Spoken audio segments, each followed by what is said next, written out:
Ladies and gentlemen, welcome. Today is my distinct pleasure to introduce a man who is recognized. The battle of evolution is only one skirmish in a much larger war. Science simply makes no use of the hypothesis of God. Ask yourself, what has intelligent design given us? Nothing. We cannot accept intelligent design as an alternative scientific theory. They will never accept that we have a better argument. They just pester us and they waste our time.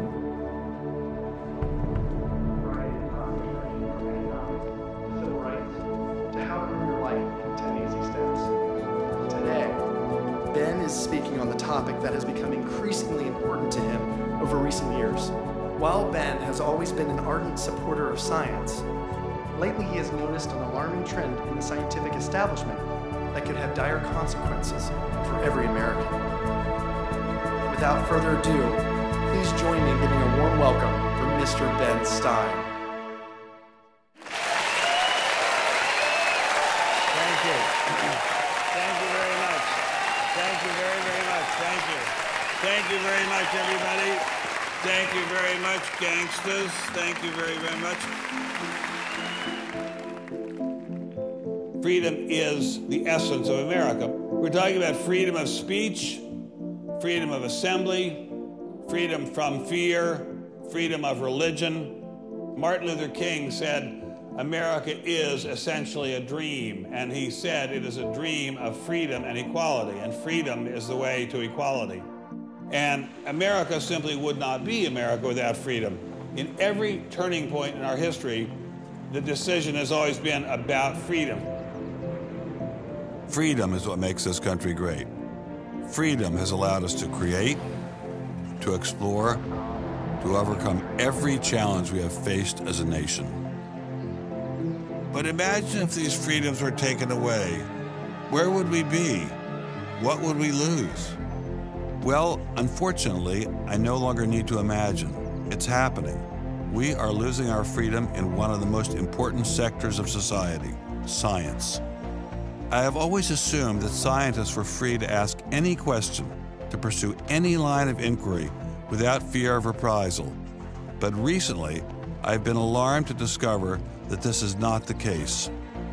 It all began when I met evolutionary biologist Richard Sternberg in Washington, D.C. His life was nearly ruined when he strayed from the party line while serving as editor of a scientific journal affiliated with the prestigious Smithsonian Museum of Natural History. Your office was over there?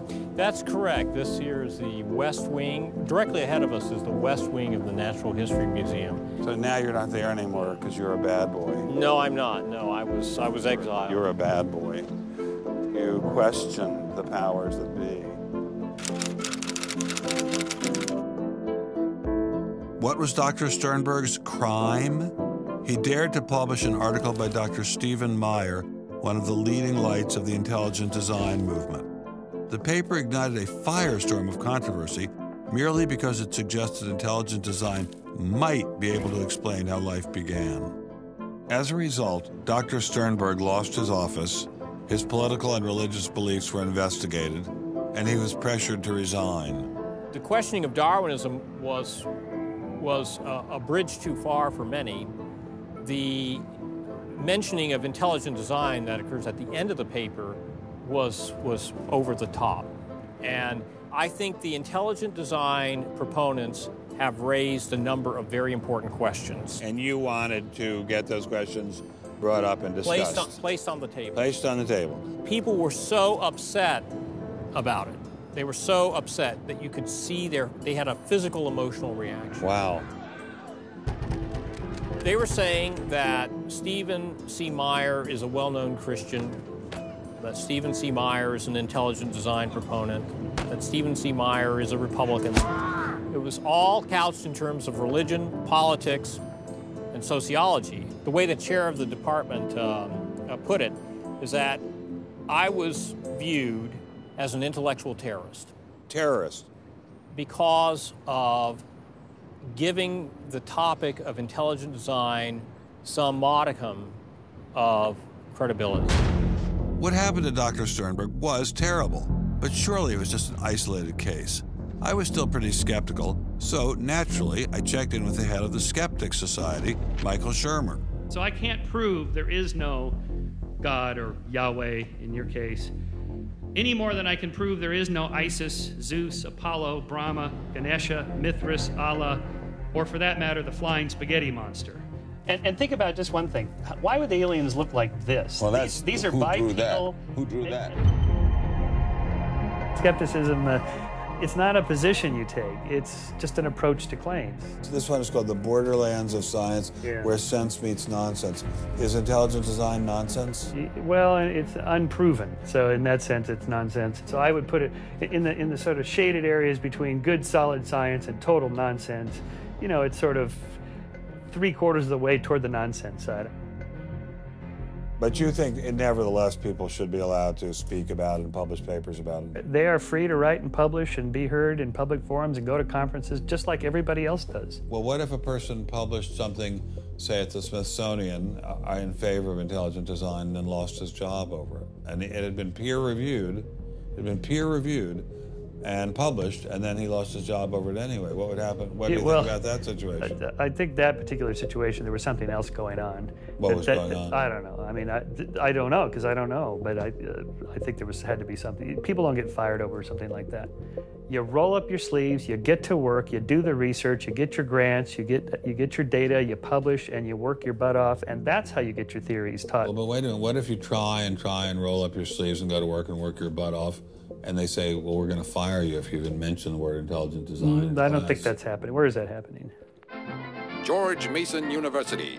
Throughout its 50-year history, our mission has remained clear: to prepare a diverse population of students to think and to grow in a climate of unbridled academic freedom. After Dr. Caroline Crocker simply mentioned intelligent design in her cell biology class at George Mason University, her promising academic career came to an abrupt end. My supervisor invited me into his office. He said, "I'm going to have to discipline you for teaching creationism." And I said, I mentioned intelligent design on a couple of slides, but I did not teach creationism. He said, "Nonetheless, you have to be disciplined." At the end of the semester, I lost my job. Not only did this well-loved professor lose her job at George Mason, she suddenly found herself blacklisted, unable to find a job anywhere. So whenever I interviewed for a job, I would be offered it, usually on the spot.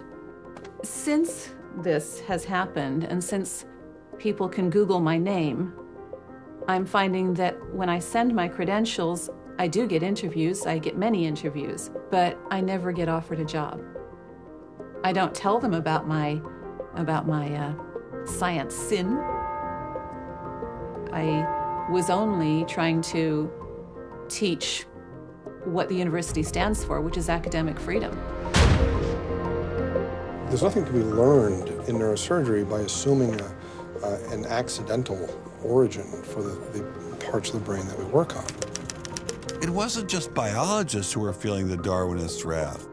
When neurosurgeon Michael Egnor wrote an essay to high school students saying doctors didn't need to study evolution in order to practice medicine, the Darwinists were quick to try and exterminate this new threat. A lot of people on a lot of blogs called me unprintable names that were printed. There are a lot of very, very nasty comments. Other people suggested that people call the university I work at and suggested perhaps it's time for me to retire.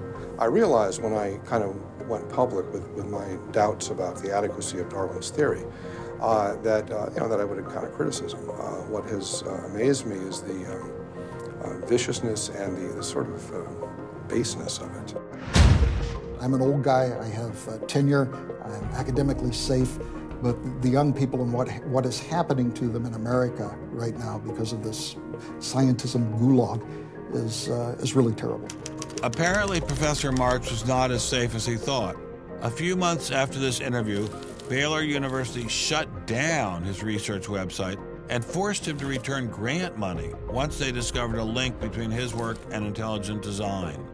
In order to attract grants, you have to market yourself. So you put up sites and call yourself labs and groups and things like that in order to get visibility. And in my entire experience in academia, I never went to any superior and asked them any permission to put up any of these labs. So the fact that this was singled out, let alone shut down, is jaw-dropping. It's astonishing. I have never been treated like this in my about 30 years in academia. Shut up, you freak! I said shut up! It's a man! If you peel back the onion, I think that there is no doubt that the center of this is my work in what some would call intelligent design. People really get emotional about this. Whenever you say intelligent design in a room of academics, them's fighting words. Creationists. Astronomer Guillermo Gonzalez found himself in a fierce shootout with Iowa State University following the publication of his book, arguing that the universe is intelligently designed.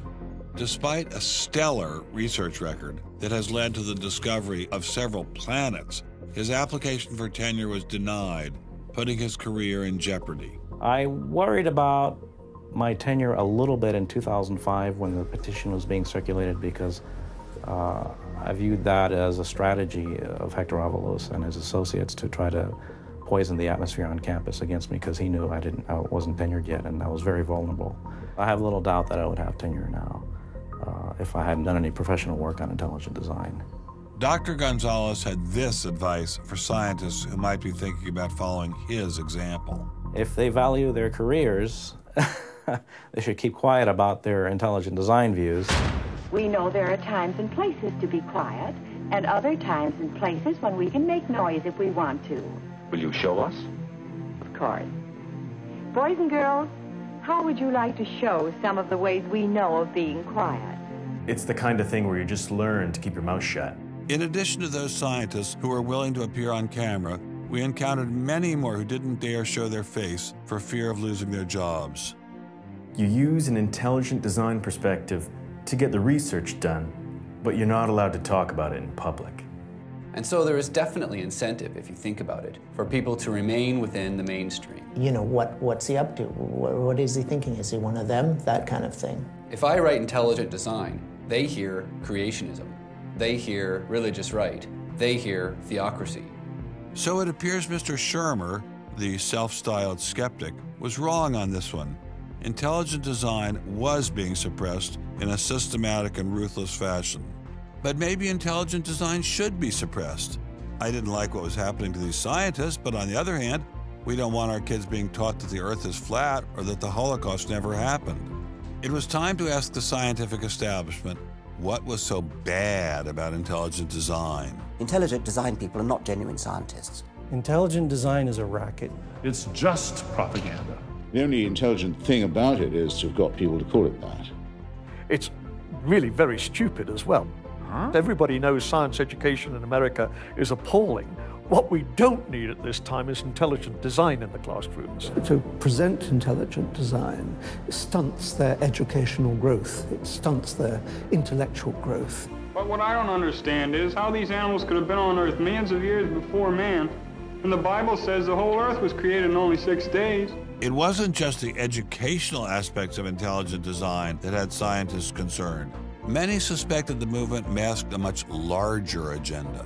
Intelligent design is a set of excuses to squeeze creationism into the classrooms. Get intelligent design in the schools today, and we can have school prayers tomorrow. Any other complaints? Can you imagine anything more boring? The boredom attached to ID is supreme. It is so boring that I can't even bother to think about it much anymore. It's just utterly boring. Love is in the air, everywhere I look around. Love is in the air, every sight and every sound. Love was in the air, all right, but none of it was directed toward intelligent design. There seemed to be a lot to hate about ID, and nearly all of that hatred was focused on one place. The people from the Discovery Institute, the people who are doing the intelligent design, they're all varnish and no product. The Discovery Institute is a propaganda mill. It's an institution designed to suck in money from religious investors and turn it into a sanitized, somewhat secular version of the creation story to get it into the schools. If they have a way of understanding nature that's superior to the one that we all are making lots of discoveries using, great. Bring it on.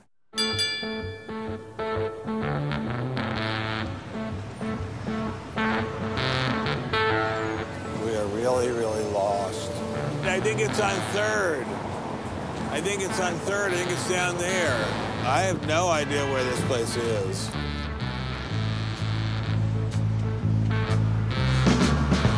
I guess I just keep walking. Do you have any idea where the Discovery Institute is? Have you ever heard of that? Never heard of it. Okay, thank you. How are you, sir? I'm good, yourself? Good. Do you have any idea where the Discovery Institute is? Discovery Institute, not a clue. Discovery Institute. Thank you. It's very kind of you to offer. Welcome to Seattle. Thank you, sir. It's got to be this whole building. Yes, where is the Discovery Institute, please, sir? Discovery Institute on the 8th floor, suite 808. Okay, very good. Aha! Success at last. Aha! We found you. Are you Bruce Chapman? I am. How are you? I'm Ben Stein. Well, very kind of you to have me here. Well, I'm delighted to meet you. Can I look around and see your office? Absolutely.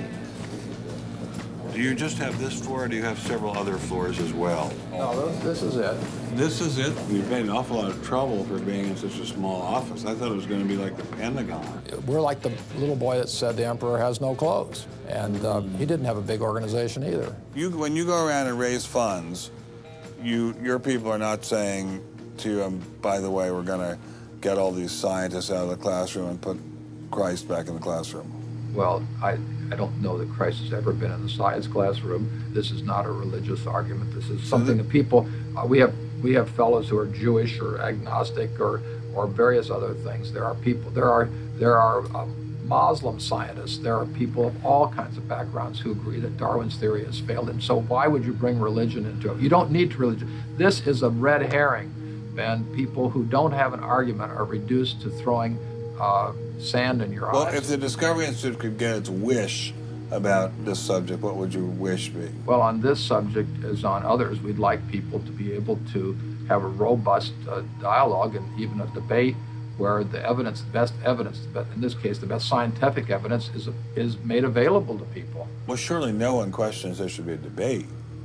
Oh, yes, they do. They do? They say the debate has been settled.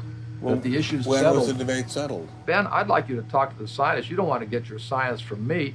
Mr. Chapman claimed ID had nothing to do with religion. So why was my first stop Biola University, formerly known as the Bible Institute of Los Angeles? Your own personal Jesus. Someone to hear your prayers, someone who cares. Footnote in the history of science. Your own Stonehenge was caused by intelligence. personal Jesus. Remarkably stable in terms of all the knowledge. Someone to hear your prayers, someone who's there.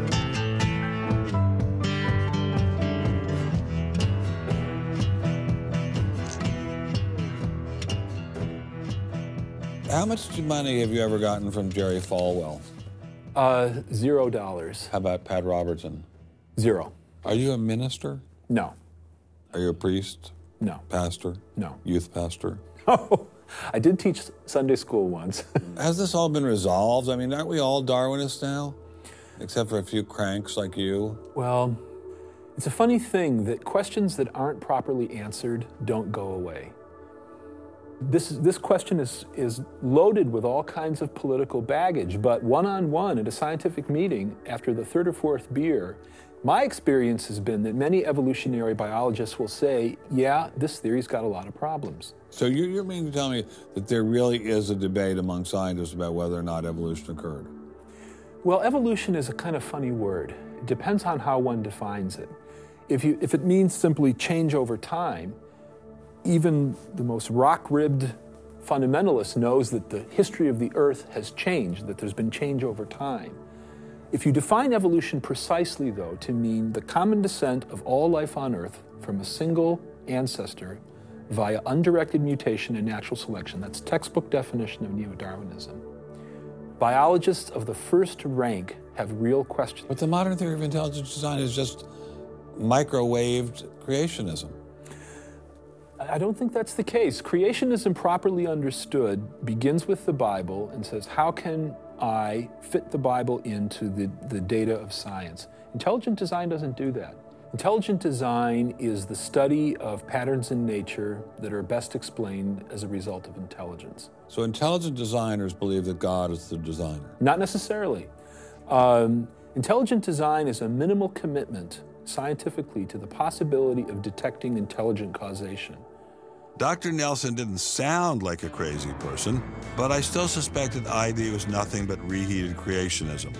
My next stop didn't seem like it was going to alleviate those fears. I didn't crawl out of the ocean, I didn't come from no monkey. Science tends to forget evolution's just a theory. They present it in the textbooks and on animal TV. Like it's fact, but tell me, were you there 12 million BC? Evolution is from an intelligent design perspective, is perfectly acceptable if the sense is that how did the design get implemented? The issue is there real design there, and are these material mechanisms like natural selection, are these adequate to account for everything we see in biology? And our argument is no, it's not. But Darwin produced all this evidence from his travels and his studies at the Galapagos that evolution explained things. If you look at the history of science, people often have a good idea and then they decide just to run with it. And they say, we're going to apply this everywhere. And so Darwin takes his idea of natural selection and says, I'm going to explain all of life with it. I mean, physics used to be Newtonian physics. Newton was physics. And then we got to look to Einstein, general relativity. It's not, Newton isn't enough. Well, I think likewise what we're finding with Darwin is that he had some valid insights, but it's not the whole picture. Okay, Darwinism may not be the complete picture, but what made these guys think they had the missing pieces? I put this question to Dr. Stephen Meyer, author of the paper that originally got Dr. Sternberg in so much trouble. It's hard to believe that this little town is the headquarters of giant Microsoft, which enabled Mr. Gates to become fantastically rich. Maybe that's what Steve Meyer's doing here. Maybe this is somehow going to make him fantastically rich. We'll pin him down like a butterfly on a butterfly board. Butterfly on a killing board. Coffee shop straight ahead. Newton is buried in the geniuses corner at Westminster Abbey, right? That's correct, yeah. Darwin is also buried in Westminster Abbey. Right, and so is Darwin. Right near each other, right? And you're here in Redmond in a little building without a sign. Right? And you're obviously an incredibly smart guy, but how dare you challenge someone who's buried in the geniuses corner next to Newton at Westminster Abbey? Well, it may seem a little cheeky, but it's what scientists are supposed to do. When I was in Cambridge, one of my supervisors often advised us to beware the sound of one hand clapping, which was a way of saying if there's an argument on one side, there's bound to be an argument on the other. And what I found in studying the structure of the argument in The Origin of Species is that for every evidence-based argument for one of Darwin's two key propositions, there is an evidence-based counter-argument. Well, but is it a debate? I mean, there's just you and a couple of other guys in a dinky little office downtown, say on one side, and there's the faculties of all the great universities of the world on the other side. Speaking with a great uniform and authoritative voice. Right. Yeah. Well, in any case, the debate really isn't going to be settled by numbers. It's going to be settled by the evidence and the arguments.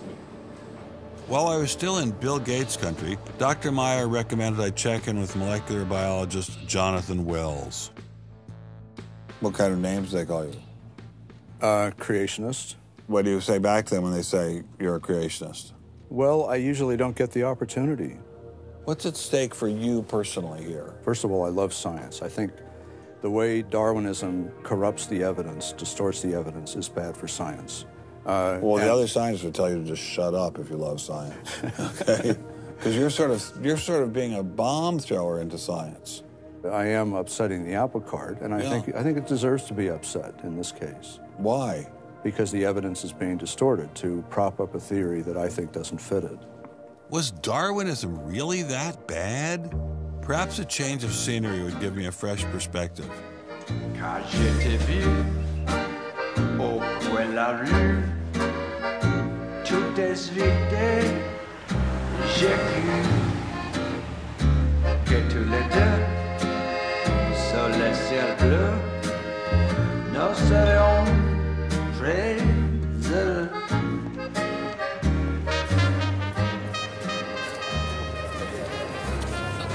Mr. Berlinski, I assume? Mr. Stein. How are you, sir? So where are you from originally? I was born in New York. Yes. Spent 31 years in Manhattan. Yes. And I spent a lot of time in California, too. And tell me all the various universities where you studied or taught. No, I was at Princeton, then I had a professorship at Stanford, and then I left Stanford, and I taught at Rutgers. I left Rutgers, and I taught at the City College in New York. I left the City College of New York. I taught at the Baruch College. I taught at San Jose. What did you teach at Baruch College? Anything they wanted. Come on in. Thank you, monsieur. What an old building, wow. It's the oldest in Paris. You're kidding. Merci, monsieur. Ah, je vous en prie, monsieur. Merci. Wow, this is fabulous. Let's put it this way. Before you can ask, is Darwinian theory correct or not, you have to ask the preliminary question, is it clear enough so that it could be correct? That's a very different question. One of my prevailing doctrines about Darwinian theory is, man, that thing is just a mess. It's like looking into a room full of smoke. Nothing in the theory is precisely, clearly, carefully defined or delineated. It lacks all of the rigor one expects from mathematical physics, and mathematical physics lacks all of the rigor one expects from mathematics. So we're talking about a gradual descent down the level of intelligibility until we reach evolutionary biology. We don't even know what a species is, for heaven's sakes. So his theory is smoke, but elegant smoke. There's a certain elegance to it, but you know, I think Einstein had the appropriate remark. He preferred to leave elegance to his tailor. A room full of smoke? That certainly wasn't what I was hearing from prominent Darwinists like Richard Dawkins. Evolution is a fact. It's a fact which is established as securely as essentially any other fact that we have in science. Richard Dawkins is so confident that evolution is a fact, and that therefore God doesn't exist, that he has devoted his entire life to spreading the evolution gospel. I'm an atheist with respect to the Judeo-Christian God because there is not a shred of evidence in favor of the Judeo-Christian God. It is completely right to say that since the evidence for evolution is so absolutely, totally overwhelming, nobody who looks at it could possibly doubt that if they were sane and not stupid. So the only remaining possibility is that they're ignorant, and most people who don't believe in evolution are indeed ignorant. But the people I spoke with weren't ignorant. They were highly credentialed scientists. So there had to be something else going on here. So you think the whole theory of evolution is false, or just certain parts of it? Well, again, evolution is a slippery word. I would say minor changes within species happen. But Darwin didn't write a book called How Existing Species Change Over Time. He wrote a book called The Origin of Species. He purported to show how this same process leads to new species, in fact, every species. And the evidence for that grand claim is, in my opinion, almost totally lacking. How does Darwin or Darwinism say life began? Well, he didn't know, and in fact, nobody knows. So Darwinism, strictly defined, starts after the origin of life and deals only with living things. Well, how can there be a theory about life without a theory about how life began? Well, a grand overarching evolutionary story, of course, does include the origin of life, but Darwin's theory doesn't begin until you have the first cell. Well, does someone have a theory about how life began?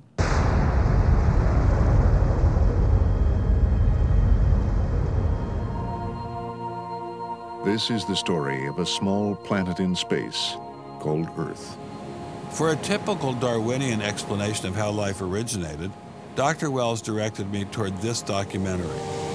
The chemical elements essential for life, hydrogen, oxygen, carbon, and nitrogen, were now in place. What was needed was a way of combining them. Perhaps the energy came from lightning. Whatever it was. Excuse me? Whatever it was, energy managed to arrange these chemical ingredients in just the right way. Whatever it was? I was hoping for something a little more scientific. The most popular idea has been that life emerged spontaneously from primordial soup. In 1953, Stanley Miller mixed water, methane, ammonia, and hydrogen to simulate the early Earth's atmosphere. Then he ran electricity through it in an attempt to jumpstart life. It didn't work. While the initial results seemed promising, 50 years later, most serious scientists have abandoned this approach in favor of alternate theories. Prominent Darwinist Michael Ruse attempted to explain one of them to me. He wasn't kidding. How did we get from an inorganic world to the world of the cell? Well, one popular theory is that it might have started off on the backs of crystals. My crystal ball. Molecules piggybacked on the back of crystals forming, and that this led to more and more complex. But of course, the nice thing about crystals is every now and then you get mistakes, mutations, and that this opens the way for natural selection. But at one point there was not a living thing. Yeah. And then there was a living thing. How did that happen? Well, this is I've just told you. And I don't see any reason why you shouldn't go from very simple to more and more complex to more and more complex. I don't either, but I don't know how you get from mud to a living cell? That's my question. Yes, well, I've told you. I think it was on the try back one of more crystal. time. On the backs of crystals. On the backs of crystals is at least one hypothesis, yes. So that's your theory, and you think that is more likely and less far-fetched than intelligent design? I think it is. I wouldn't put Ben Stein's money on Dr. Ruse's joyriding crystals, but it did make me wonder, what were the chances of life arising on its own? It's been speculated that probably there would have to be a minimum of about 250 proteins to provide minimal life function. If that's really true, then I think it's almost inconceivable that life could have happened in some simple step-by-step way. Okay, so the simplest form of life requires at least 250 proteins to function.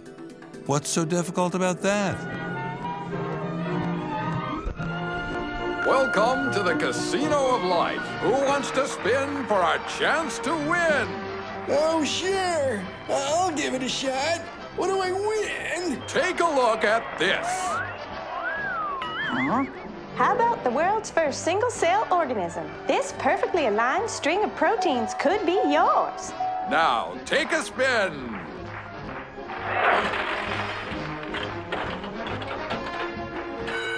I won. Tina, tell him how many times he needs to do that to win the prize. 250. That's right, folks, and all in the correct order. But that's impossible. We've heard that before, haven't we, Richard? Come on, Mother Nature, do your thing. You stupid machine! I hate you!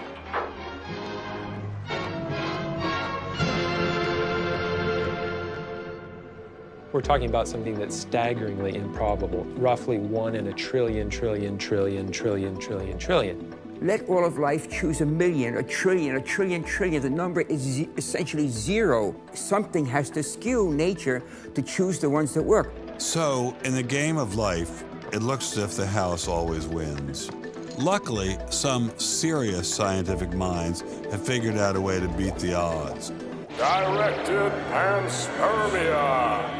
When faced with the overwhelming problem of the origin of life, Nobel Prize winner Francis Crick proposed this theory, that life was seeded on Earth, which basically means aliens did it. Crystals? Aliens? I thought we were talking about science, not science fiction. We don't know what caused life to arise. Did it arise by a purely undirected process? Or did it arise by some kind of intelligent guidance or design? And the rules of science are being applied to actually foreclose one of the two possible answers to that very fundamental and basic and important question. So the rules of science say we will consider any possibility except one that is guided. Exactly. No matter how life began, on the backs of crystals or in the test tube of some intelligent designer, everyone agrees it started with a single cell. But what is a cell? Let me ask you a question. Yeah. Darwin wrote The Origin of Species in 1859, published it in 1859. He had an idea of the cell as being quite simple, correct? Yeah, everybody did. Okay. If he thought of the cell as being a Buick, what is the cell now in terms of its complexity by comparison? A galaxy. If Darwin thought a cell was, say, a mud hut, what do we now know that a cell is? More complicated than a Saturn V. So what is in a cell as far as we know now? A world that Darwin never could have imagined. I needed someone who could give me a glimpse into this world. So we went to molecular biologist Doug Axe. Think of a cell as being a nanofactory, a factory where on a very small scale, digital instructions are being used to make the components of the factory. Here we have the famous DNA double helix. You can see the two helical strands that are intertwined and wind around each other on the outside of the molecule. This is the material that stores all of our genetic information. In higher life forms, this will be the equivalent of something like a gigabyte of information stored in the molecules that form the individual chromosomes, all packed within the nucleus, which is a tiny fraction of the entire cell size. So what does DNA do? Well, the information in DNA ends up providing the information for sequencing the amino acids to make protein. We have information in a one-dimensional form that provides the information for a three-dimensional form.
I'm finally just beginning to grasp the complexity of the cell.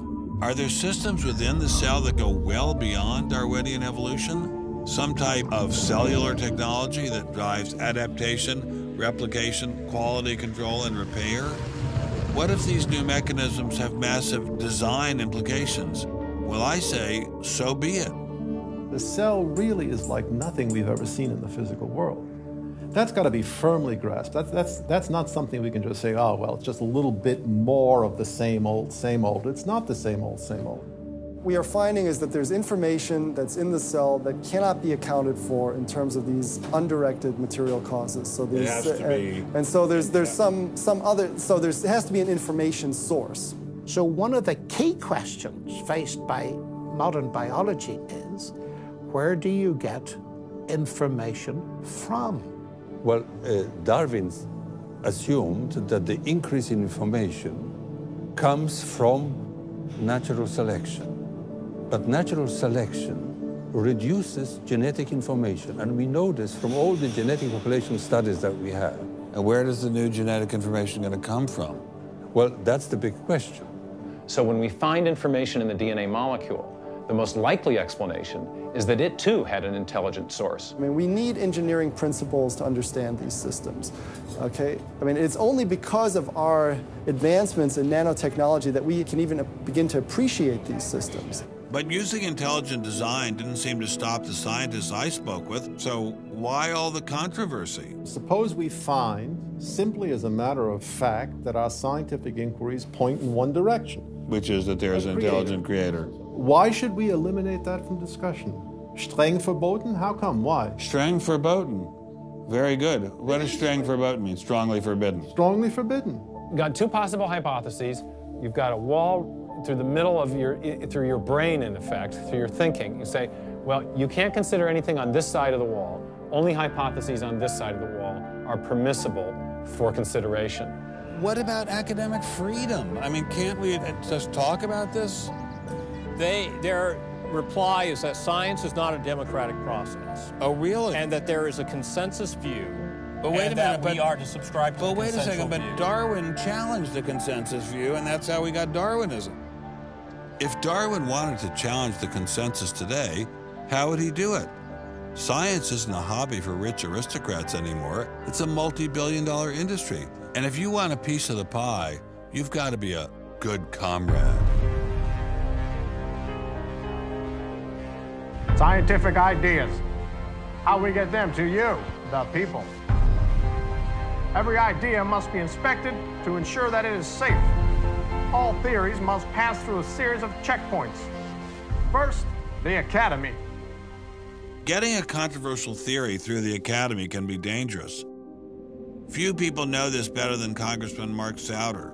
He uncovered a targeted campaign led by individuals within the Smithsonian and the National Center for Science Education to destroy Dr. Sternberg's credibility. If you want peer reviews, if you want to be published, if you want to go to respected institutions, the core view does not tolerate dissent. There's kind of a, this is the way it is, and anybody who's a dissenter should be squashed. Are you gonna be on my side if I let you up? Sure, Chick, sure. I'm on your side. Just let me up. I'll do anything you say. Souder isn't the only one who has witnessed the Academy's tactics. Journalist Larry Witham has seen similar behavior during his 25 years of covering the evolution controversy. Once you're thick in science, you can't question the paradigm. But if you want to get grants, if you want to be elected to high positions, if you want to get awards as a promoter of public education of science, you can't question the paradigm. People cannot be trusted to form their own opinions. This business about open-mindedness is nonsense. Why is the scientific establishment so afraid of free speech? There is this fear that if one aspect of a theory is closely scrutinized, there's going to be an unraveling. Who are you? Oh, I am the great and powerful Wizard of Oz. I interviewed dozens and dozens of scientists, and when they're amongst each other or talking to a journalist who they trust, they'll speak about, it's incredibly complex, or molecular biology is in a crisis. But publicly, they can't say that. Keeping a keen eye on the Academy, our various watchdog organizations. Listen to Eugenie Scott of the National Center for Science Education. The NCSE has been at the heart of virtually every evolution controversy over the past 25 years, vigorously defending the Darwinian gospel. We have had a lot of business, unfortunately, at NCSE in the last few years, because virtually every state in which science education standards has come up for consideration has had a big fight about the coverage of evolution in them. NCSE was started by a group of scientists and teachers who were very concerned because in the late 70s and early 80s there were a lot of attempts to pass equal time for creation science and evolution laws. And clearly this is something that neither scientists nor teachers liked. It wasn't exactly help the creationists are coming, but it's, kind of along those lines. Most scientists just throw up their hands and say, creationists, they drive me crazy, you handle it. We've worked a lot with science education organizations. The most important group we work with is members of the faith community, because the best kept secret in this controversy is that Catholics and mainstream Protestants are okay on evolution. Are you sure about that, Eugenie? Liberal Christians have been fighting with conservative Christians for so long that they'll side with anybody against the fundamentalists. And Eugenie Scott says, well, welcome over. There's a kind of science defense lobby, or an evolution defense lobby in particular. They are mostly atheists, but they are desperately wanting to be friendly to mainstream, sensible religious people. And the way you do that is to tell them that there's no incompatibility between science and religion. But is there really an incompatibility? Can't we believe in God and Darwin? Implicit in most evolutionary theory is that either there's no God or God can't have any role in it. So naturally, as many evolutionists will say, it's the strongest engine for atheism. If they called me as a witness, and a lawyer said, Dr. Dawkins, has your belief in evolution, has your study of evolution turned you towards atheism? I would have to say yes.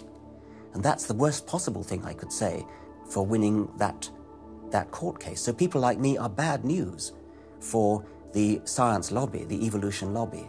By the way, I'm being a hell of a lot more frank and honest in this interview than many people in this field would be.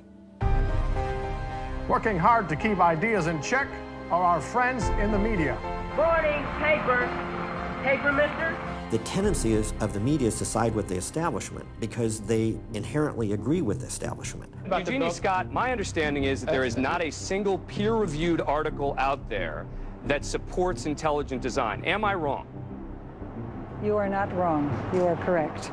I believe that we get coverage, but we always get coverage like we're the outsider, not like it's an even debate. But instead of merely reporting news, he analyzes it, often expressing his personal opinions. We constantly deal with reporters who refuse even to report the correct definition of intelligent design. They over and over again talk about life is so complex, God must have done it. Just admit it, it's religion. Very Why simple. You just can't, it's religion.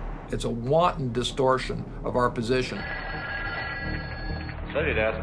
Say, I've got a hot story here. You can look at Associated Press stories, and the same sentence will appear in those stories for 10 years. Intelligent design says that life is too complex. It's called a boilerplate.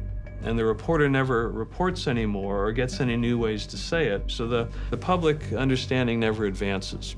But what happens if a reporter decides to take a more balanced approach to intelligent design?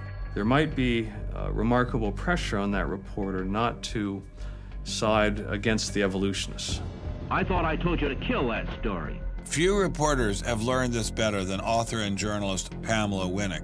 When she refused to take sides in an article she wrote about intelligent design, the Darwinists found a new favorite target. Number one, I wasn't Christian, I was Jewish. Number two, I wasn't religious. Number three, I was not taking a position in favor of creationism. I was writing about intelligent design, and it didn't matter. After I wrote that one piece, everything I wrote on the subject was scrutinized. There were hate letters coming into the newspaper. If you give any credence to it whatsoever, which means just writing about it, you are just finished as a journalist. Other journalists we spoke with told similar stories, but didn't dare appear on camera. And now, the presses are ready to roll. When all other checkpoints fail, there is always the courts.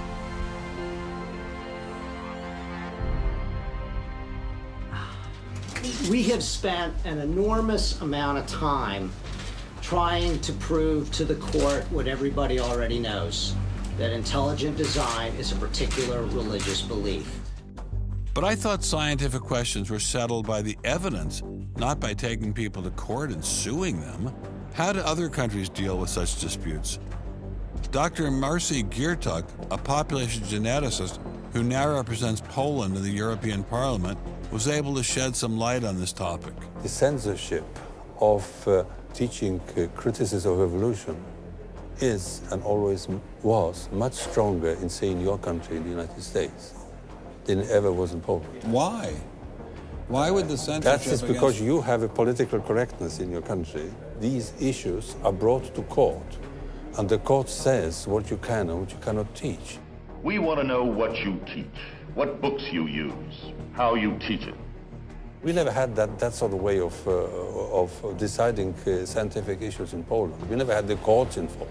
So you are saying that as far as the teaching of science is concerned, Poland is freer academically than the United States. I think in this particular issue of evolution, I think this is true.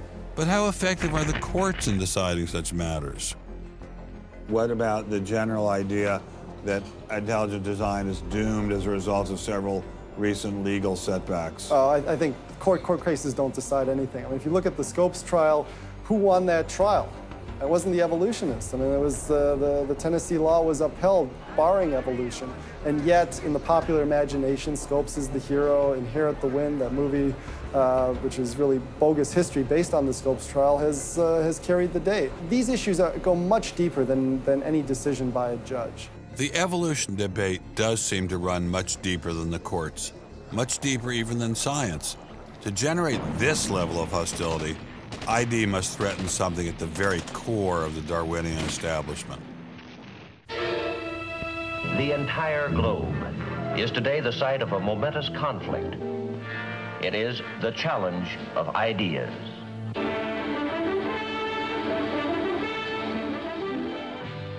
I am Edward R. Murrow. For a little while, I would like to review with you the great conflict of our times, one which demands and must get the attention and the involvement of each one of us.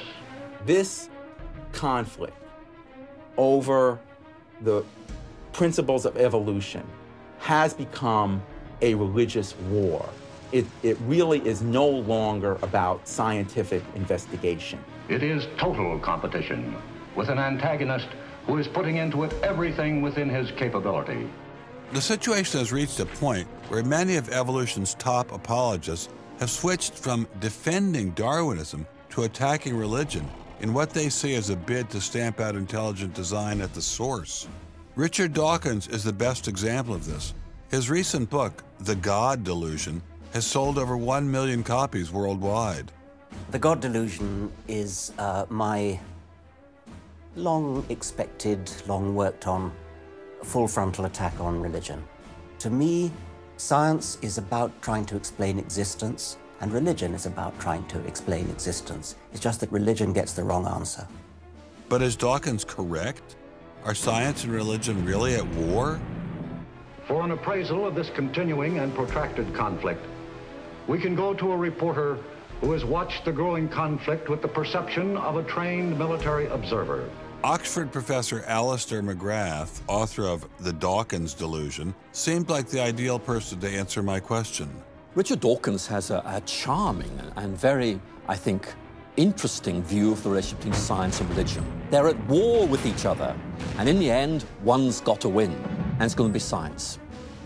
It's a very naive view. It's based on a complete historical misrepresentation of the way science and religion have interacted. Dawkins seems to think that a scientific description is an anti-religious argument. Describing how something happens scientifically somehow explains it away. It doesn't. But the questions of purpose, intentionality, the question why, still remain there on the table. And I think it was just a catastrophic mistake to have someone like Dawkins address himself to profound issues of theology, the existence of God, the nature of life. He hasn't committed himself to disciplined study in any relevant area of inquiry. He's a crummy philosopher. He doesn't have the rudimentary skills to meticulously assess his own arguments. Genius guy, though. Very smart guy. A little bit of a reptile, but a very smart guy. The opposing point of view in this conflict rests on a fundamentally different vision of man. If you have two distinguished scientists, and in fact you can range many more on each side, as you know, saying exactly opposite things, that's telling me that the conflict is not between science and belief in God. Otherwise, you'd expect all scientists to be atheists. But it's a worldview conflict. It's between scientists who have different worldviews. You've got two competing explanations of the evidence. One says design, one says undirected processes. Both of them have larger philosophical or religious or anti-religious implications. So you can't say that one of those two theories is scientific and the other is unscientific simply because they have implications. Both have implications. People who tell you, for example, that science tells you all you need to know about the world, or that science tells you that religion is all wrong, or science tells you that there is no God, those people aren't telling you scientific things. They are saying metaphysical things, and they have to defend their positions for metaphysical reasons. What is being presented to the public is, first comes the science, and then comes the worldview. I would want to argue that that may not be the case, that it may actually be the other way around, that the worldview comes first and is influencing the interpretation of science. My deep regret is some people are so deeply entrenched in their own worldviews that they will simply not countenance alternatives. I'm actually a person of the left. I'm not even a particularly religious person. I think of myself as kind of humanist.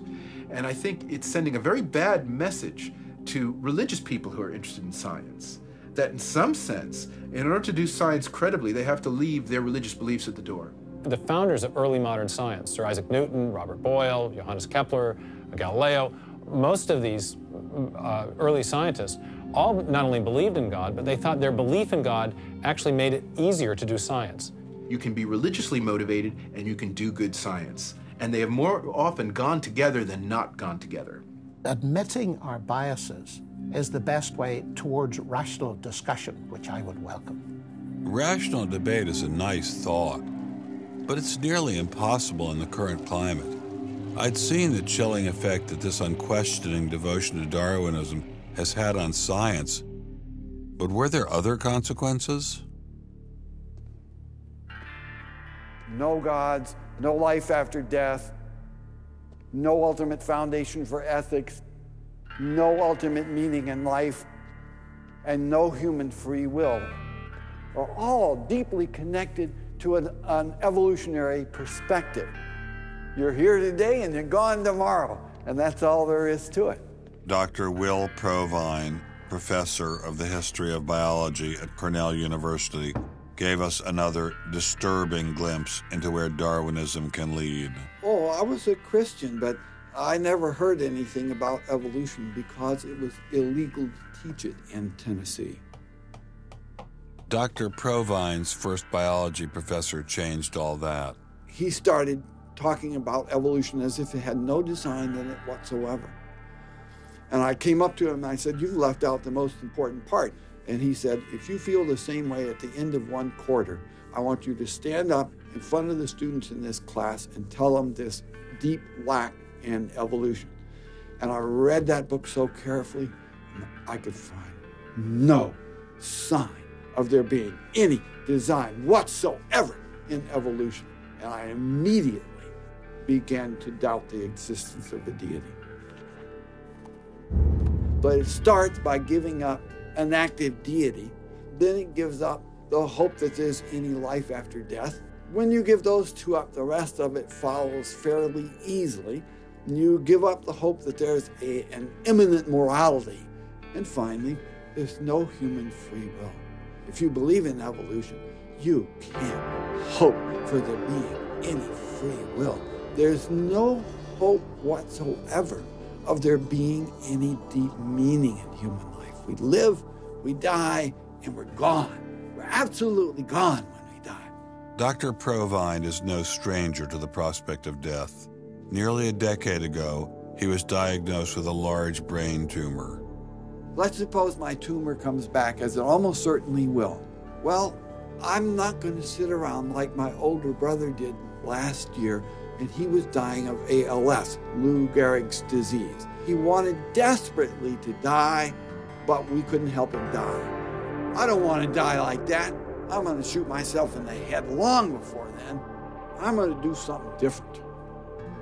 I hope these are empty words for my friend, Dr. Provine, because shortly after this interview was recorded, he learned his brain tumor had returned. I don't feel one bit bad about holding the views that I do. There's not anything in the views I hold that makes me, oh, I wish I had free will, or, oh, I wish there were a God. I don't ever wish that. Dr. Provine's deconversion story was typical amongst the Darwinists we interviewed. Biologist P.Z. Myers, who runs the pro-Darwin, anti-religion blog Pharyngula, says science eroded his faith as well. I never hated religion. I found religion quite comfortable, and I liked the people in it. What led to the atheism was learning more about science, learning more about the natural world, and seeing these horrible conflicts with religion. And it was then, when I discovered evolution, when I discovered Darwinism, that I realized there's this magnificently elegant, stunningly elegant explanation, which I didn't quite understand to begin with. When I did understand it, then that finally killed off my remaining religious faith. After hearing these stories, I was not surprised to discover that most evolutionary biologists share Professor Dawkins' views. It appears Darwinism does lead to atheism, despite what Eugenie Scott would have us believe. And if you separate out the ethical message from religion, what have you got left? You got a bunch of fairy tales, right? I think that God is about as unlikely as fairies, angels, hobgoblins, etc. Religion, I mean, it's just fantasy, basically. It's completely empty of any explanatory content. And it's evil as well. Half the people in this country think that drugs is what you have to regulate to make us safer, and half the people think guns, that's what you got to regulate to make us safer. But I always think if you're going to regulate one thing that has the most potential to cause death and destruction, religion. You got to start with religion, and Religion is an idea that gives some people comfort, and we don't want to take it away from them. It's like knitting. People like to knit. You know, we're not going to take their knitting needles away. We're not going to take away their churches. But what we have to do is get it to a place where religion is treated at the level it should be treated. That is something fun that people get together and do on the weekend and really doesn't affect their life as much as it has been so far.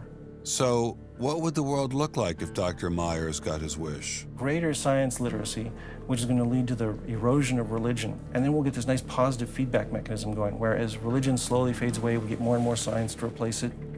And that will displace more and more religion, which will allow more and more science in. And we'll eventually get to that point where religion has taken that appropriate place as a side dish rather than the main course. But will eradicating religion really lead to a modern utopia? Let me try to imagine that, and let's let history be our guide.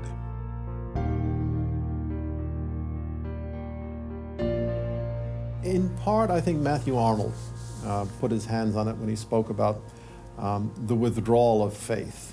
There is a connection between a society that has at least a minimal commitment to certain kinds of transcendental values and what human beings permit themselves to do one to the other.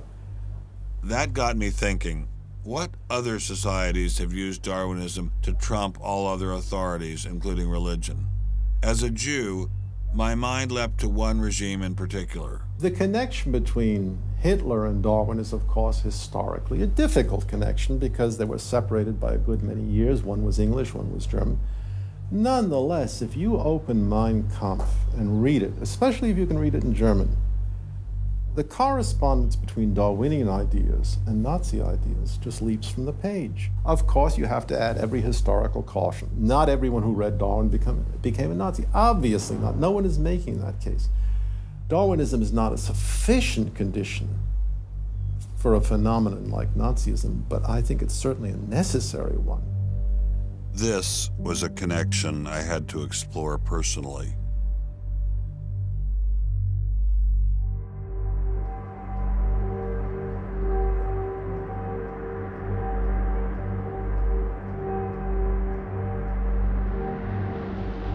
American officers arrive at a Nazi institution seized by First Army troops.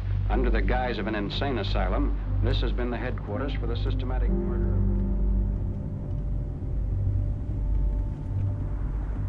So what is this place?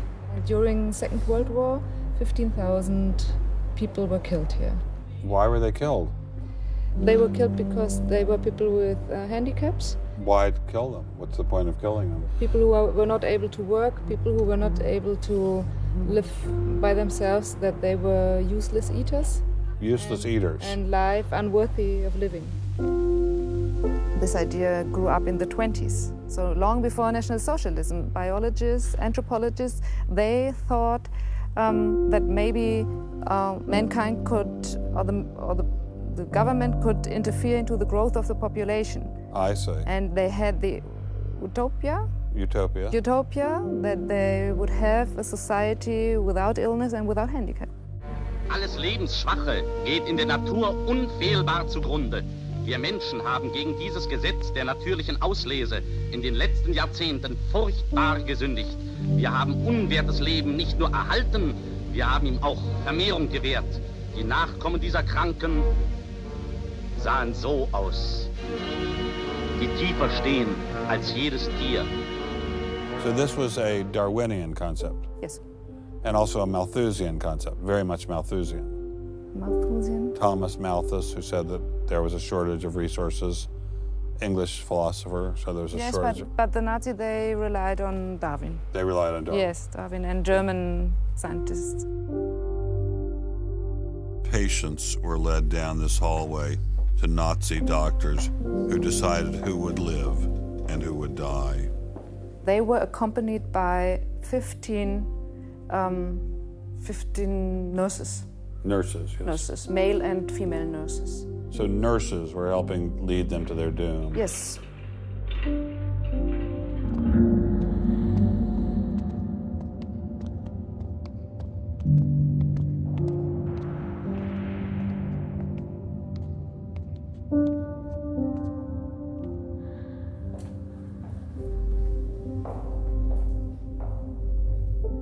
So were the prisoners told they were taking a shower? Yes, they were taking a shower, and here was 1 or 2 showers. So how many people were brought into this room? 60 to 70.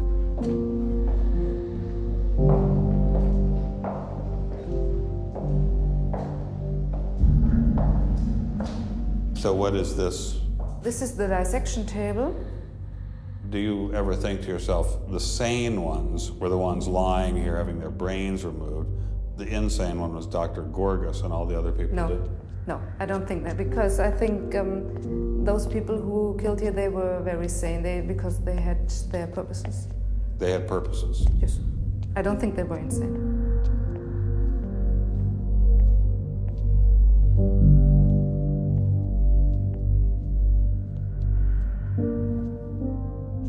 They had 2 crematory ovens. I see. And they killed about 70 people. A day. So a day, so they had... That's barely enough time. And they only killed from Monday to Friday. So... Because the people who were doing the killing needed to have the weekend off. If you met Dr. Gorgas today, what would you say to him? I don't know. I don't think that it's my role to tell him something. It's difficult to describe how it felt to walk through such a haunting place, to know that these cold stone and tile walls were the last things the victims of Hadamar ever saw. I wanted to explore this connection further, so I met with the author of From Darwin to Hitler, Dr. Richard Weikart. Hitler and many of the physicians that carried out this program were very fanatical Darwinists, and particularly wanted to apply Darwinism to society. Was wir uns unter der deutschen Jugend der Zukunft wünschen, ist etwas anderes, als was die Vergangenheit sich gewünscht hat. Wir müssen einen neuen Menschen, auf das unser Volk nicht an den typischen Degenerationserscheinungen dieser neuen Zeit zugrunde geht. Many of these people in the 19-teens, 1920s, who were putting forward some of these ideas about racism were considered the leading scientists. These were Darwinists who were taken seriously by fellow academics. It's not to say that all academics believed it. These leading academics, were there any of them who were Americans? There were plenty of Americans who were saying similar kinds of things. Not only were Americans saying such things, they were pioneers in this fledgling science known as eugenics. They thought they could help evolution along by sterilizing the so-called feeble-minded and prohibiting them from getting married. Physicians who are aware of the history of 20th century American medicine harbor some bad feelings towards Darwinists because of eugenics. And the eugenics, which was an attempt to breed human beings, it was the darkest chapter of American medicine ever. There were 50,000 people involuntarily sterilized because they were deemed unfit to breed, basically. Eugenics isn't just history. The spirit of the movement lives on today. Margaret Sanger was the head of Planned Parenthood. She was very fanatical in her promotion of eugenics. In fact, Planned Parenthood was all about birth control for the impoverished and lower classes to try to help improve the species.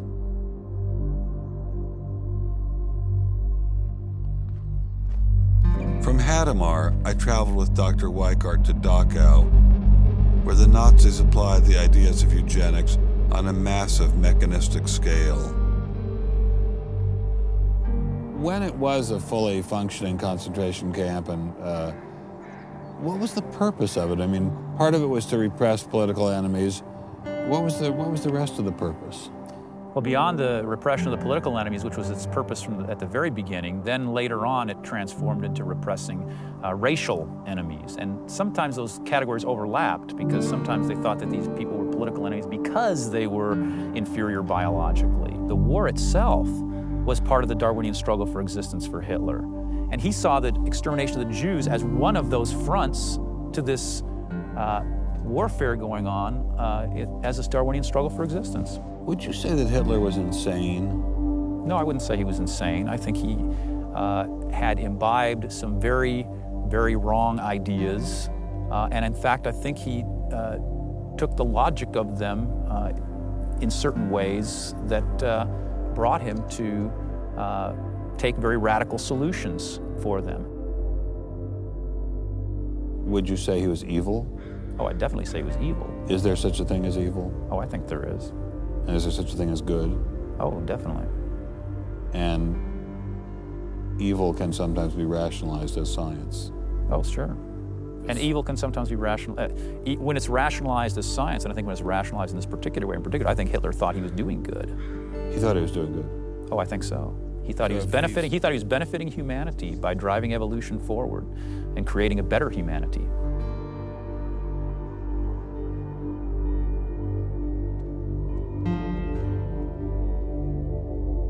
Before leaving Dachau, I stopped by the memorial commemorating the thousands of Jews who were killed there in excruciating conditions. I know that Darwinism does not automatically equate to Nazism. But if Darwinism inspired and justified such horrific events in the past, could it be used to rationalize similar initiatives today? There's a good German expression, so fängt es immer ein. I mean, it always begins in the same way. Something to remember in the context of United States discussions of euthanasia and abortion. It always begins in the same way. There seems to be an excellent argument for getting rid of useless people by killing them. Or at least it seems excellent to the people advancing the argument. It's a love affair with death and, the euthanasia and this movement going on, which I find appalling. And the idea is that, immediately rid our society of anybody who might be a drain.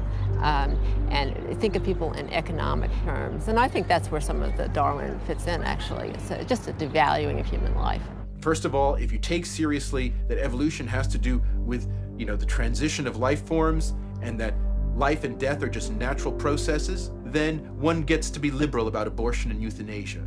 All of those kinds of ideas seem to me follow very naturally from a Darwinian perspective, a deprivileging of human beings, basically. And I think that people who want to endorse Darwinism have to sort of take this kind of viewpoint very seriously.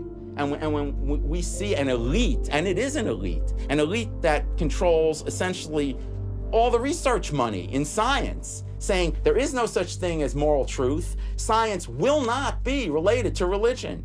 I mean, it's essentially official policy of the National Academy of Science that religion and science will not be related. I mean, hey, that cuts off a lot of debate, doesn't it? What's going to happen if this doesn't change? Well, I think we're watching it happen, aren't we? I needed time to think, so I traveled to the birthplace of this idea.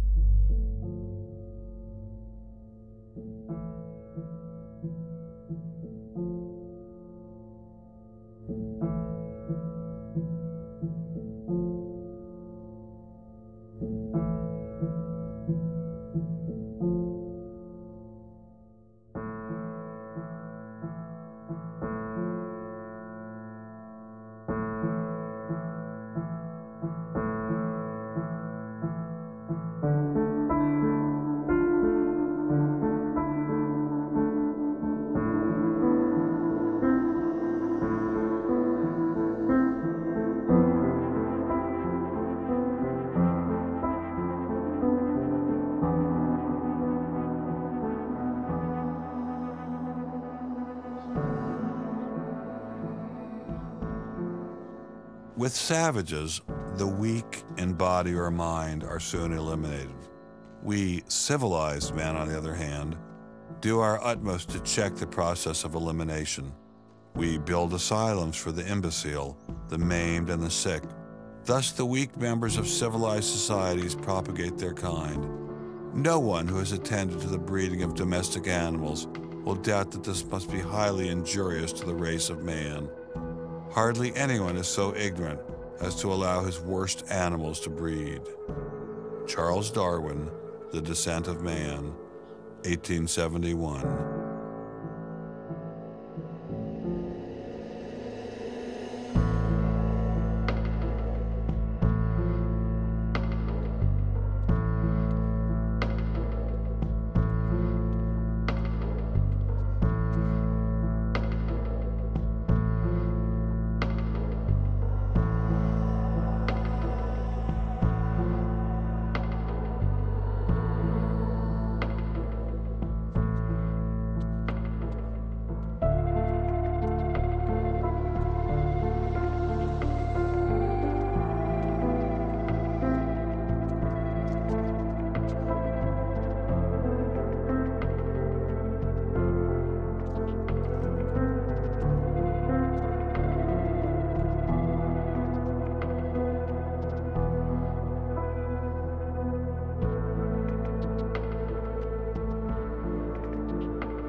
throughout the Cold War in Germany, there was this wall erected to keep ideas out. It was erected by people who held an ideology, that were afraid of a competition from other ideas that would come into their society. And what we're seeing happening in science today is very much like that. But I think that's just a strategy for protecting a failing ideology from competition. America didn't become the great nation that it is by suppressing ideas. It progressed by allowing freedom of speech and freedom of inquiry. Thomas Jefferson got it right when he wrote, "We hold these truths to be self-evident, that all men are created equal, that they are endowed by their Creator with certain unalienable rights, that among these are life, liberty, and the pursuit of happiness." Hundreds of thousands of Americans have given their lives to protect these values, but now they're under threat once again. It wasn't just scientists who were being expelled. It was freedom itself, the very foundation of the American dream, the very foundation of America. If we allowed freedom to be expelled in science, where would it end? The Darwinian establishment is so massive and so entrenched, it appears impenetrable. I couldn't bring it down myself, but I could at least confront those who had expelled the scientists I'd met. What would you say if you had Eugenie Scott sitting next to you? What would you say to her? I would ask her, by what authority does she and those like her presume to declare what is and is not science? You know, he's sort of made himself martyr of the day. They've gotten a lot of mileage out of, poor Rick Sternberg. And we got lip service from the leadership of the Smithsonian, but I didn't feel they ever followed through. We went into the Smithsonian looking for answers, but we ran into the same stone wall as Congressman Souder. We're not authorized to do this, so it's a stop. I'm going to go to the office with you,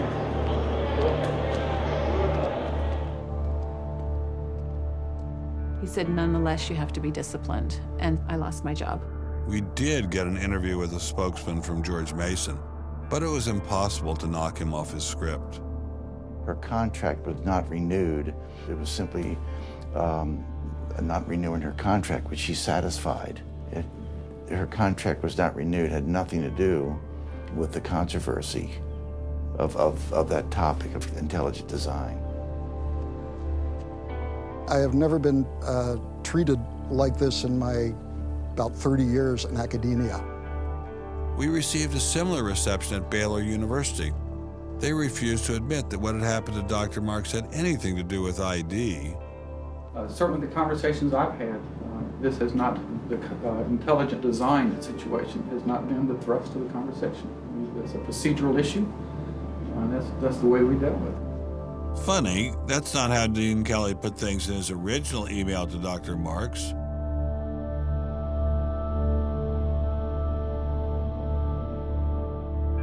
I'm not mixing my religion with my science. The questions that I ask in my intelligent design research are perfectly legitimate scientific questions. At least the top guns at Iowa State were willing to own up to their actions. What we wanted to stop is the use of the name of ISU to validate intelligent design elsewhere, and we did succeed.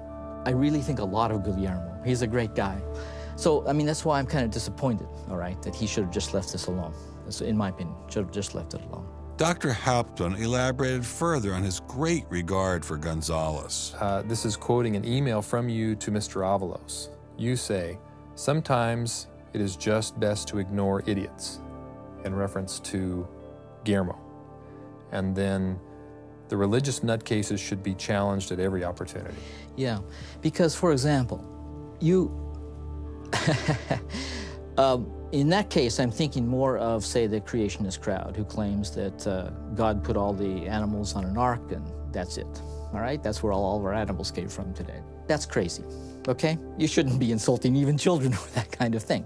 So these are the idiots, all right? They've always been around. They've always been around. Going after the perpetrators in each of these cases wasn't getting me anywhere.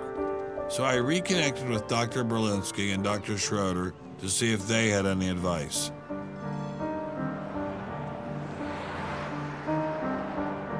There's a boundary to what science will accept right now. I think the parallel is exactly this wall coming down. Ask any Berliner from the east side what it meant to have the wall come down.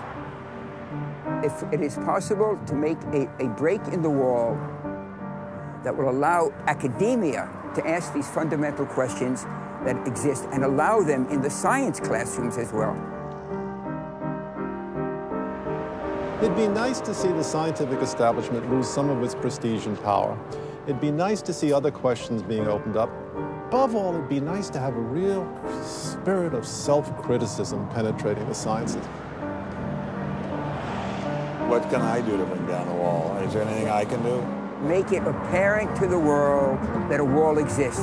There are vast numbers of persons who talk about academic freedom.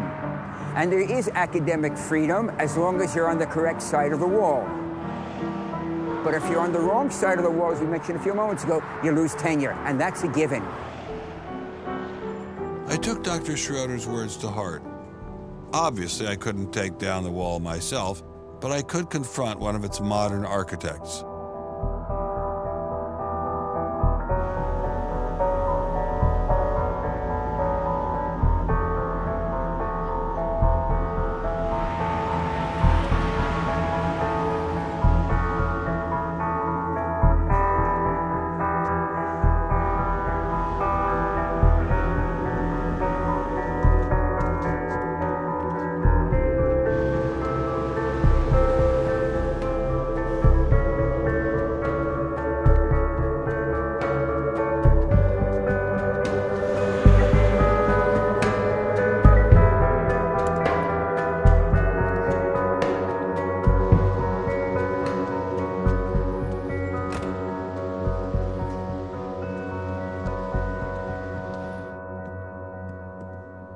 Hello, Professor Dawkins. How are you?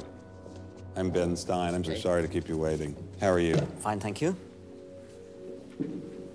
You have written that God is a psychotic delinquent invented by mad, deluded people.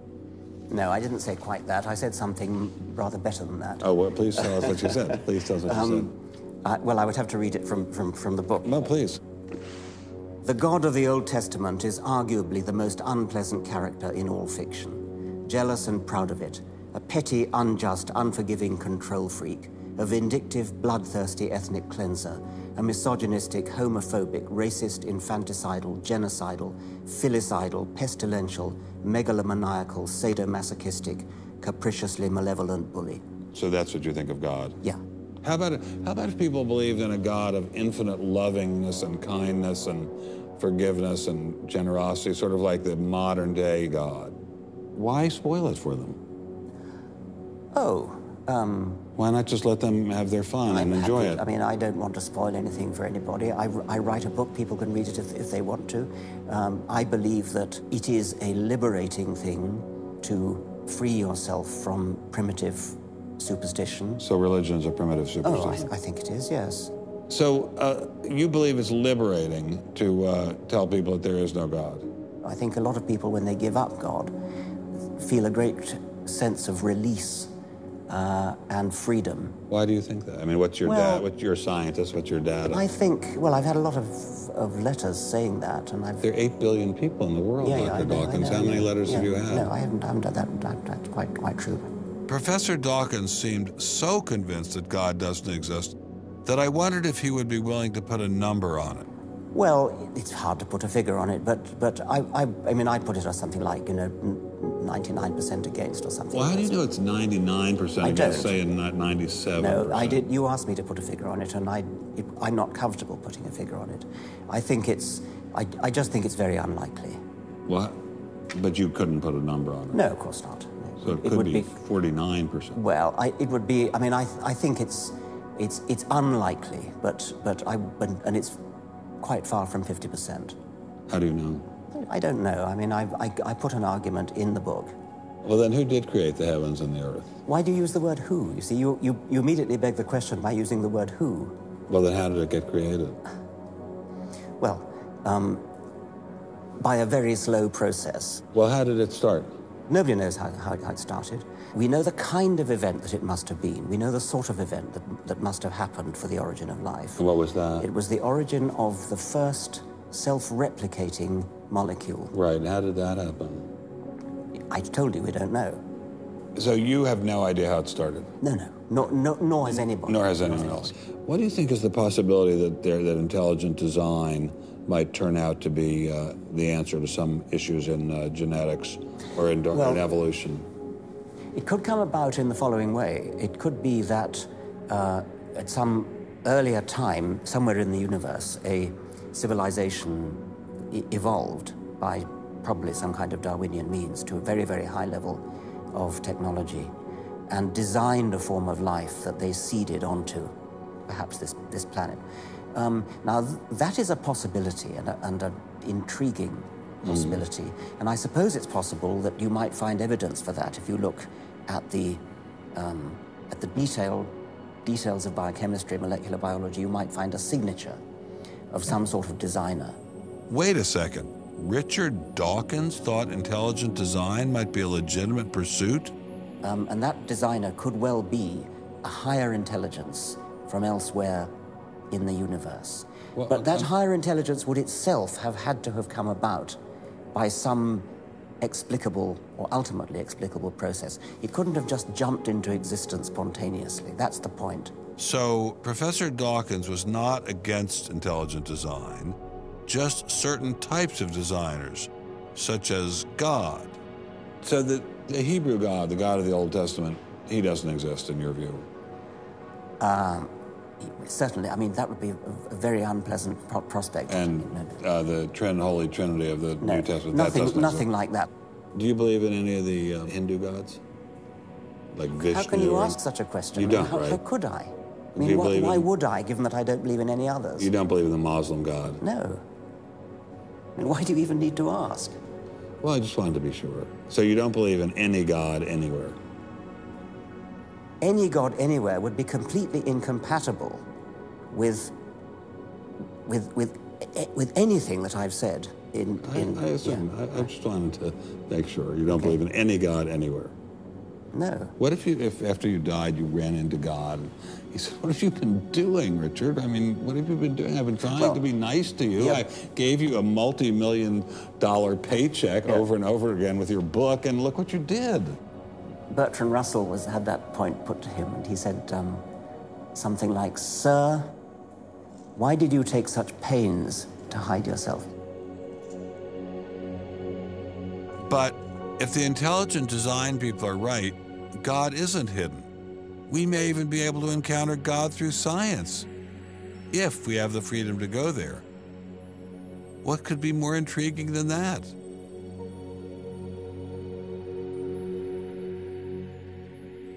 We take freedom for granted here in the United States. Freedom is what this country is all about. And a huge part of freedom is freedom of inquiry. But now, I'm sorry to say, freedom of inquiry in science is being suppressed. Behind me stands a wall that encircles the free sectors of this city, part of a vast system of barriers. There are people out there who want to keep science in a little box where it can't possibly touch a higher power, cannot possibly touch God. Those barriers cut across Germany in a gash of barbed wire, concrete, dog runs, and guard towers.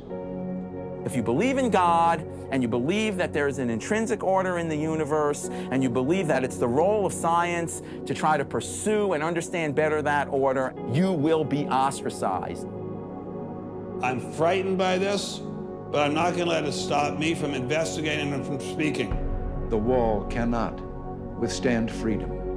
What I'm asking for is the freedom to follow the evidence wherever it leads. My hope is that there'll be enough independent thinking scientists who don't like to be told what to think. People on both sides of the argument being prepared to talk and listen. And above all, a willingness to keep these dialogues open. It might allow a lot of very good scientists to be scientists who aren't being allowed to be scientists right now. I don't care what they end up as being. I don't care if they end up being religious, a young earth creationist. If they have thought their way through the issues and get there, I'm all for them. And why do I think we're going to win in this struggle? Because truth crushed to earth will rise again.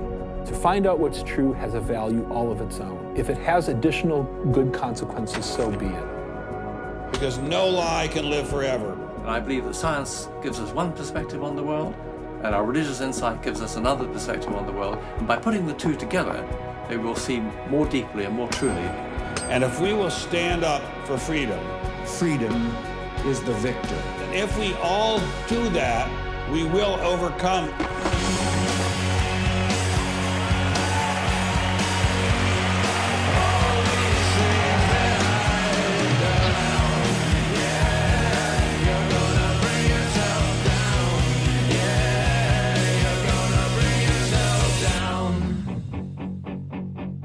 I've taken a first step by speaking out on this issue. But if the wall is to come down, we all have to do our part. Some of you will pay a heavy price for speaking out. You may even lose your job. I guarantee you'll get hate email. But if you don't get involved, will anyone be left to carry on this struggle? Anyone? Anyone?